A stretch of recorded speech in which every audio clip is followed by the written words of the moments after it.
Two AFC East rivals will be battling the injuries as much as each other in Week 5 of the NFL season. Big stories, key matchups, and more.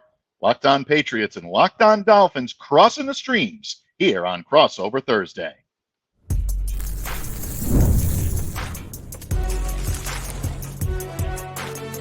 You are Locked On NFL Crossover, part of the Locked On Podcast Network. Your team every day. Patriots fans and Dolphins fans, it is Week 5 of the 2024 NFL season, and that means it's time for the New England Patriots to host the Miami Dolphins this Sunday, October 6th, 1 p.m. Eastern kickoff, Gillette Stadium in Foxborough, Massachusetts. And you also guessed it, folks. It is time for yours truly, Mike Debate, host of Locked On Patriots, and my good friend and colleague, Kyle Krabs, host of Locked On Dolphins, to cross the streams here on Crossover Thursday. And remember, Crossover Thursday is presented by PrizePicks. Download the app and use the code LOCKEDONNFL to win $50 instantly when you play $5. Kyle, always an honor, always my privilege to share the microphone with you on Crossover Thursday. Week 5 of the 2024 NFL season looks a little bit different than I think both of us had thought. Yeah, I am not having a very good time. And I think a lot of people listening and taking interest in this show, regardless of which team you root for on which end of the Atlantic coast, is probably feeling the same way through the first 4 weeks of the season, although the dynamics and expectations for these two teams were very different this offseason. And it's one of those things for Miami where it feels like Murphy's Law is in full effect, and anything and everything that can possibly go wrong is going wrong. The run game has fallen off because you can't get the edges in the run game, and your quarterback going down has completely neutered the passing game, and the play calling is really a training wheels style offense right now where they're trying to run their core principles, but they've shrunk the playbook. But the way in which they're doing so is really limiting their ability to space the field and make reads easier and make things easier for what was your third starting quarterback in as many weeks for the Dolphins, with Tyler Huntley this past week, who'd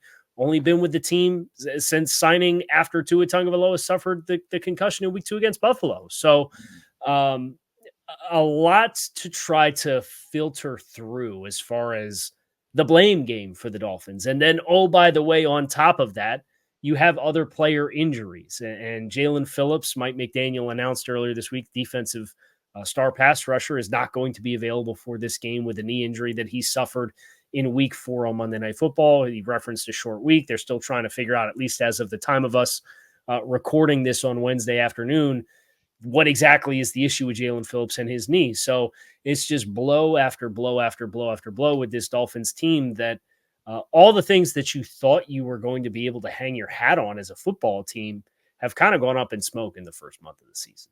Yeah, so well said. And really, I think when we get to the Patriots' woes this season, it's going to sound very similar. Passing game difficulties, running game unable to get on track, key injuries to defensive players, and key injuries to team captains, guys that are not only emotional leaders and spiritual leaders in that locker room, but dynamic leaders on the football field. Really is a tale of two teams right now that are suffering very similar situations. But obviously, the one big difference is the health of Tua Tagovailoa, which continues to be top of mind with most NFL fans when they think of the Miami Dolphins. Obviously, the Dolphins sitting at 1-3 right now, along with the New England Patriots. Tyler Huntley, you had mentioned him coming in and being the guy that's going to get the start this weekend. A lot of Patriots fans are looking at this and saying, okay, well, without, their first stringer, without their second stringer, now we've got a recently signed practice squatter, but Tyler Huntley's been known to make things happen, and he hasn't played with the type of weapons that he's going to have available this weekend, or at least we hope, with Tyreek Hill and Jalen Waddle to help his cause. Is there optimism in Miami right now that believes that Tyler Huntley can come in and get the most out of these pass catchers? Well, it felt like there was at this point last week in the lead up when it was kind of expected and then announced over the weekend that he was indeed going to get the start. But the way that they called the game was a lot of perimeter screens, was a lot of swing routes as far as actually reading. It's bad when the broadcast team of Dan Orlovsky and Louis Riddick are sitting here begging the team to call in-breaking routes into the middle of the field where the offense has made its identity for 2 years under Mike McDaniel. And every once in a while they throw one and it's their best completed passes of the night. And then they completely go away from it because they're sending a guy out as a lead blocker for your swing route for the back out of the backfield to get two players to run one route, or you're doing your play action passing and max protecting and sending two guys out into the pattern past the line of scrimmage, but the defense is only rushing three guys. So you got drop 8 versus 2 receivers as eligible as options on the play. So Mike McDaniel has continued to suggest that there's a disconnect between the preparation during the week and the execution on game day. And I've been pretty emphatic this week in just watching the game tape, understanding the players. Mike McDaniel's dialing up plays as he would for Tua Tagovailoa, and there's plays to be made on the field, but you don't have Tua Tagovailoa, and it's time to stop pretending that you do. And I think that's the big concern with a lot of Dolphins fans right now as you watch the offseason or the offense operate is Mike McDaniel has been given so much credit for tailoring his offense to his quarterback and the uniqueness of Tua Tagovailoa, and that's absolutely true. But the awareness of what the other players on your team are capable of, case in point, they made the decision for the backup quarterback to be Skylar Thompson because he had 3 years of experience in the system. He gets a start. He plays so badly in 2.5 quarters. In Seattle, he gets himself hurt taking a pounding because he's hot and he doesn't understand that he's hot and he has to throw the ball. So I think that's the big thing with whatever the passing offense is going to look like. Are you really going to water it down? Or are you just going to say, here's kind of our staple plays that were in the book from what we did in the offseason that we want to run and want to be based off of what it was for Tua? Tyler, you got to figure out how to make them work. And if it's going to be the latter, I think you're going to see another punchless effort from the Dolphins offense. That's interesting. And I think from the Patriots camp right now, at least underground and what we're hearing is that they're expecting the Dolphins to try to test this team down the field because of the fact that the Patriots have had some difficulties with the secondary and being able to defend against the big play. You look at what the San Francisco 49ers did against them last week, completions of 53, 45, 38, 32 yards, finding room down that middle of the field. If the Dolphins are going to have difficulty sustaining long drives with short throws, the Patriots are expecting some big plays down the field, especially with Tyreek Hill and Jalen Waddle. So it's going to be interesting to see if Mike McDaniel's play calling and Tyler Huntley's strengths are melded together this week to try to make a perfect storm for the Miami Dolphins to make things happen. On the defensive side of the ball, Kyle, from a Miami perspective, you mentioned Jaelan Phillips earlier.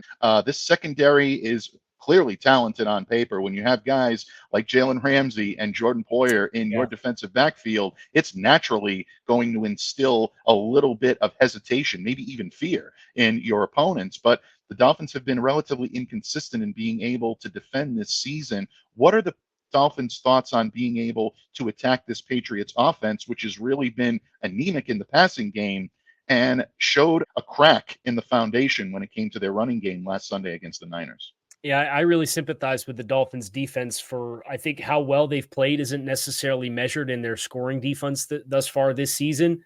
They were prone the first couple of weeks to some explosive plays. Jacksonville got them from explosive runs on the ground with linebackers not being fit in the same gap. They had 2 linebackers that were learning how to play together with David Long and Jordan Brooks, who was a new addition in free agency. That kind of felt like it got tied together, and then David Long went down with a hamstring injury against Seattle and missed the game in week 4. So is he back? Is he not back? I think that's the big piece for the run defense because the rest of the Dolphins, the front that they have, it's anchoring pretty well. There's times against double teams where the interior guys are capable of getting moved. They're rotating Calais Campbell in. He's been super impactful, but they are rotating him in at a pretty high level. They're 6th in the NFL in yards allowed defensively through 4 games, despite twice giving up 31 points. The game against Tennessee had one drive that went longer than 29 yards on the night, and they gave up 31 points just because the field position battle and a safety and an onside punt that landed outside the legal zone. So you start on the 10-yard line, like all kinds of stuff that was really just they couldn't play a complementary game.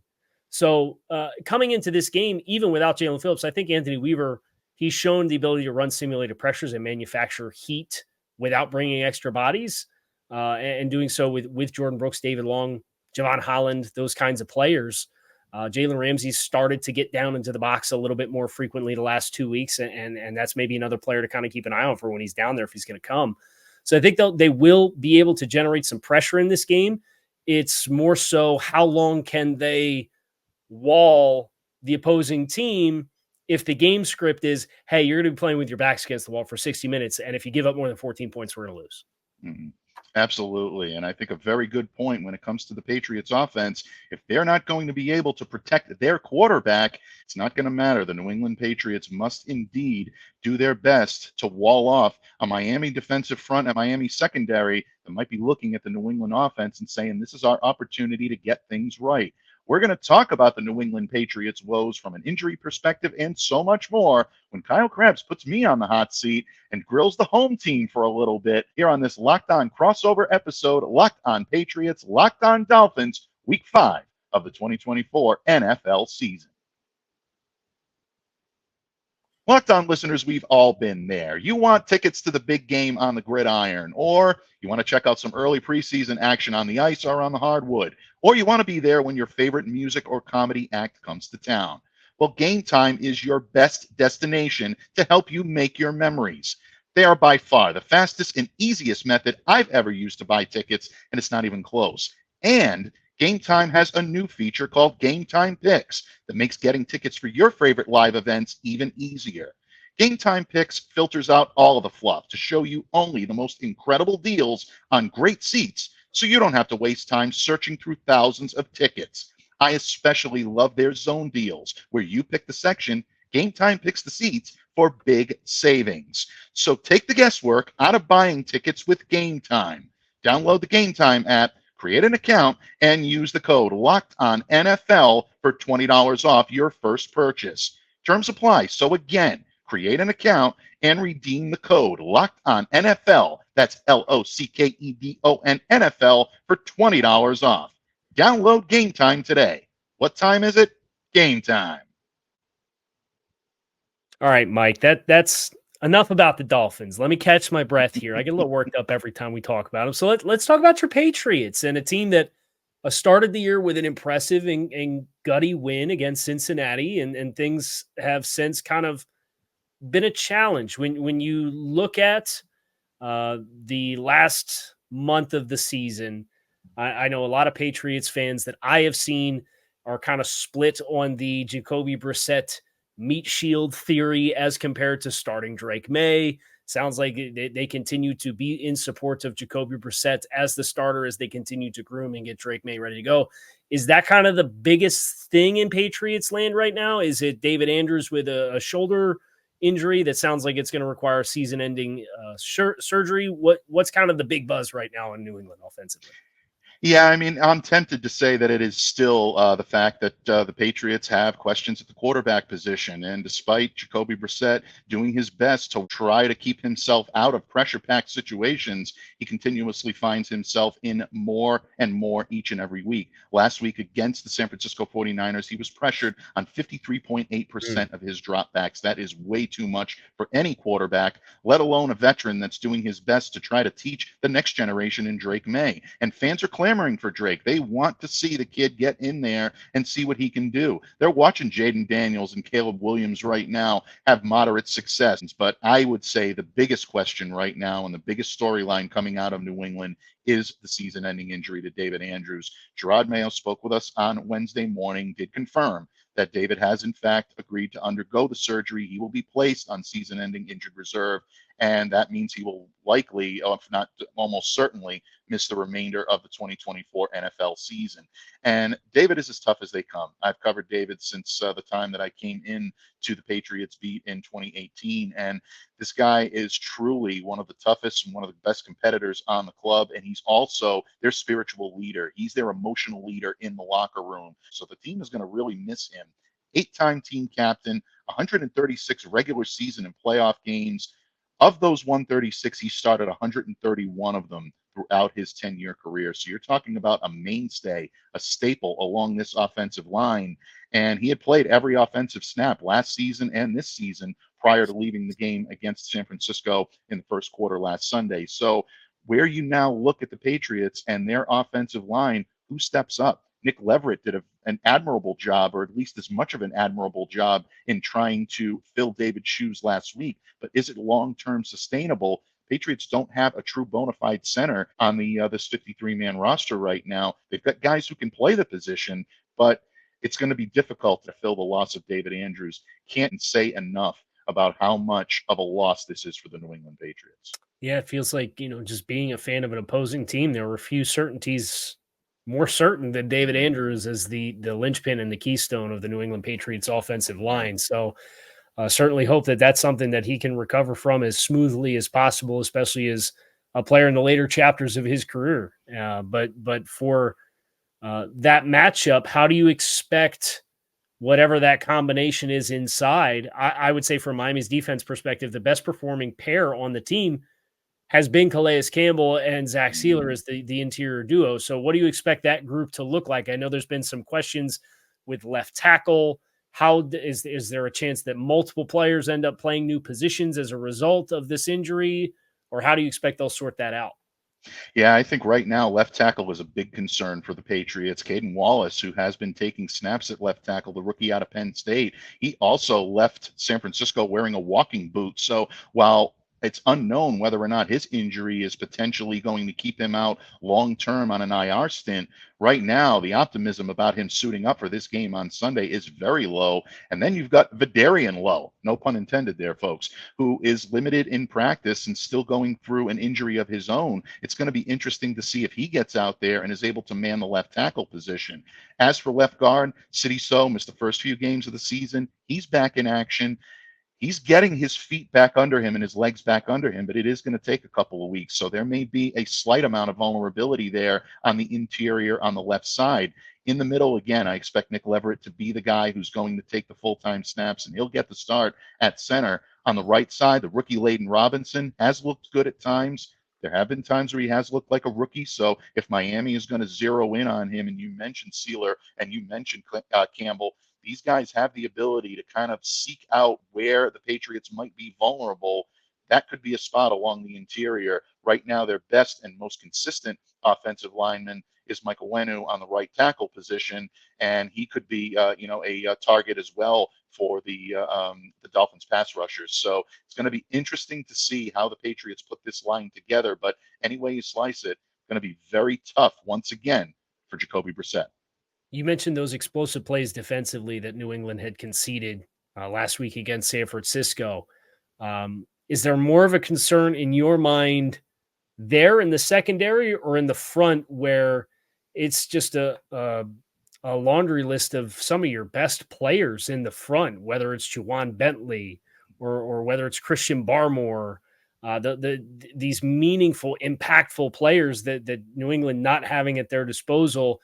Which is the bigger dynamic for this team in your mind, looking at the forecast for New England, not necessarily just for the Dolphins game, but in the immediate future as those guys are not available? Yeah, I think it's the lack of being able to generate a consistent pass rush. This is something the Patriots did well last year, and players they've needed to step up in the absence of the traded Matthew Judon. And in the case of Christian Barmore and Juwan Bentley being injured for the year, or at least presumably injured for the year, players like Joshua Uche, you definitely want to see him be more of a factor in the pass rush. Keon White has been one of the Patriots' bright spots, the second-year player out of Georgia Tech. Keon has been generating pressure, but with the absence of Christian Barmore and a reliable presence in that defensive front that's able to take on the double team, they're able to zero in a defender on Keon and keep him at bay and prevent him from being able to get home. He can still generate pressure, but in terms of getting home and after the quarterback, teams are right now able to do that because of the lack of a guy like Christian Barmore, which is such an important loss for this team. And then you take away Juwan Bentley, who not only facilitates pass defense, but is such a key cog in the run defense. Patriots still defending the run admirably, but nowhere near where they were last year. And it's because of the absence of some of their best players. So like you said, Kyle, I think it's the defensive front right now that's bearing the brunt of that. Christian Gonzalez still locking down his opponents. Overall, there are some plays that are decreasing his coverage grade when it comes to a Pro Football Focus standpoint, but he's still playing well. Jonathan Jones, Marcus Jones, these guys need some help over the top from the safety position. Kyle Duggar is another guy that left last week's game in a walking boot. Unclear right now whether he'll be able to give it a go on Sunday. From what I'm hearing, it's not looking good, so that may mean Jalen Hawkins and Jabril Peppers need to provide help over the top if this secondary does not want to get beat, because like we said in the previous segment, I think the Dolphins may try to test the secondary a little bit, knowing that that defensive front is going to have difficulty getting home against Tyler Huntley. Hey, NFL fans, you can start the season with a big return on FanDuel, America's #1 sports book. So when you get a hunch in the middle of the game, you can check out the latest stats, view live play-by-play, and so much more on the same page where you place your bets. This coming weekend, our good friends over at FanDuel have your New England Patriots favored by 1.5 over the visiting Dolphins. If you're a Pats fan and you want to take advantage of that, or if you're a Dolphins fan and you think that's a generous opportunity for you to increase your fandom, you can do it with FanDuel. You'll get started with $200 in bonus bets guaranteed when you place your first $5 bet. Don't delay, do it today. FanDuel.com. That's FanDuel.com. Patriots fans and Dolphins fans, as the late, great Gorilla Monsoon may say, the time for the talk is just about over. Your New England Patriots and your Miami Dolphins will hook it up this Sunday, October 6th, at Gillette Stadium in Foxborough, Massachusetts. Kyle, we've broken this one down from a Dolphins perspective, from a Patriots perspective, but if the Dolphins are to go in and pull the ever so slight upset right now, thanks to our friends over at FanDuel, what do they need to do to earn this victory? Well, let me first go on the record and say I would not be in on any money line action for the Dolphins right now. The confidence is very low. But I think if Miami is going to win the game, I think you do need to find some elements of explosive plays. I don't think you can trust your team to work methodically down the field and take completions as they're available. And they have shown kind of an inconsistent ability to call runs. They've shown an inconsistent ability to call on runs that are working. They want to work the outside and the edges, but the inside is largely what teams have been giving them, and they've had some success taking it, but they don't take it with consistency. So you have Jalen Hill or Jalen Waddle and Tyreek Hill as two marquee wide receivers in the NFL. It has been next to impossible for you to get them the ball the last 2 weeks. I don't know how that's possible, where I watch teams that have one good wide receiver and are not good offenses still find ways to get that guy the ball 6 to 8 times a game. So that for me is the big thing. How do you change what you're trying to do in order to create explosives? That is one for me. Can you manufacture 3 to 5 explosive plays in this game? If the answer is yes, I think they have a good chance to actually win the game, because now you're not pinning the defense up in negative field position battles for 60 minutes. I think another thing for the Dolphins, and this one's offensively, and it's all in the coaching staff, I think they really need to get rid of some of the shift and motion elements of the pre-snap mechanics. The list of pre-snap penalties for the Dolphins would melt your mind over the first 4. It's more than a dozen pre-snap, procedural, illegal shift, illegal motion, illegal formation type of penalties. And that is with a quarterback who's been here now 3 weeks. It's just extra margin for error. They had one where they got up on the line of scrimmage and they had 4 guys moving at the same time. And one of them was a guy who was already in motion for the snap. So I think you got to get rid of some of that stuff. I think with the way the offense is working, it's not really beneficial in the way that it would theoretically be in the first place. And I don't know if Mike McDaniel has the capacity to do it based on his tone when he talks about his offense. And then I'll take the low-hanging fruit on defense, and I'll say you're going to have to get your offense into scoring position with a couple of turnovers, and early turnovers in possessions, not wait till they get down into the red zone and then take a turnover, because I don't think the Dolphins would do anything with it if they got it anyway. So can you get turnovers that start the offense on the plus side of the 50 to give your at least special teams some opportunities for some extra points? That's, for me, what the script looks like for winning games. And it's unfortunately one of those scripts where some of it you're not really in control of. But that's what it feels like watching this team trying to play football right now. Absolutely. And I think New England Patriots fans are listening to a lot of what you just said, and they're nodding their head because a lot of those keys are exactly what the Patriots will need to do to Miami in order to try to win this game. Obviously, the first thing from a Patriots perspective, if they're going to earn the victory on Sunday in week 5, is to protect the football. Ramondre Stevenson is a very adept runner, and he's looked very good when running the football, but he hasn't looked good at all when it comes to protecting it. And that is a big problem. When you fumble the ball 4 times in as many games, and you're costing your team valuable field position, and you're taking away their ability to be able to sustain drives and maybe even get into the red zone, that's a problem. Head coach Gerard Mayo was very matter of fact when we asked him about this on Wednesday, when he said that benching Ramondre right now, which I think would have been unthinkable 4 weeks ago, is on the table, and giving the ball to Antonio Gibson and allowing him to be the lead runner, because the Patriots simply cannot allow any more unnecessary turnovers. So if they do that and protect the football,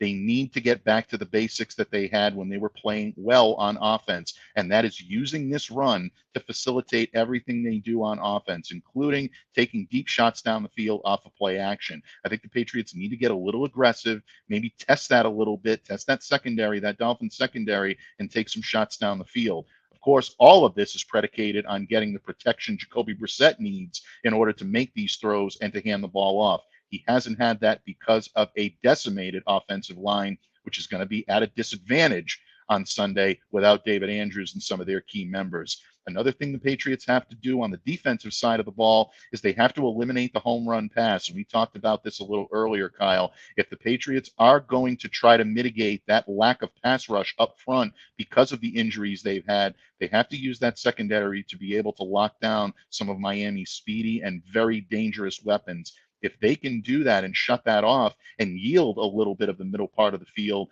they have a chance to take away what Tyler Huntley does well. And last but certainly not least, as you said, if the Patriots are going to win this, they have to win the turnover battle. They have to force some turnovers, get Miami on its heels, force them into a couple of bad plays, and then they can go to work and do what they need to do and set up with short field position. Patriots are going to need to do all 3 of these to a T in order to earn the victory on Sunday. They can do it. Whether or not they will do it is still a matter of conjecture, because this team right now has not necessarily been what you see, what you get.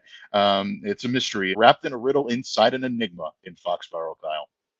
Yeah, and it should be an entertaining game for sure. I don't know that it will be the cleanest game of the weekend. Might not be the most points you see this weekend, but a lot at stake for both of these teams as far as you're kind of creeping towards that record mark where you know what it means if you reach a record of 1-4 as compared to 2-3, and 1-3 is already a big enough hole for either one of these teams, regardless of what the preseason expectations were. So I'd expect the intensity of the game in that regard to be high. And hopefully that means an entertaining but healthy football game. And Patriots fans, make sure you keep it locked in with Mike on Locked On Patriots. Post-game, build up on Friday. We have you covered. I'm Locked On Dolphins. We'll have you covered on Friday and post-game as well, because it is your teams every day here on the Locked On Network. We appreciate you guys for checking out this crossover Thursday episode here on the Locked On Network. Locked On Patriots, Locked On Dolphins. Enjoy the game on Sunday.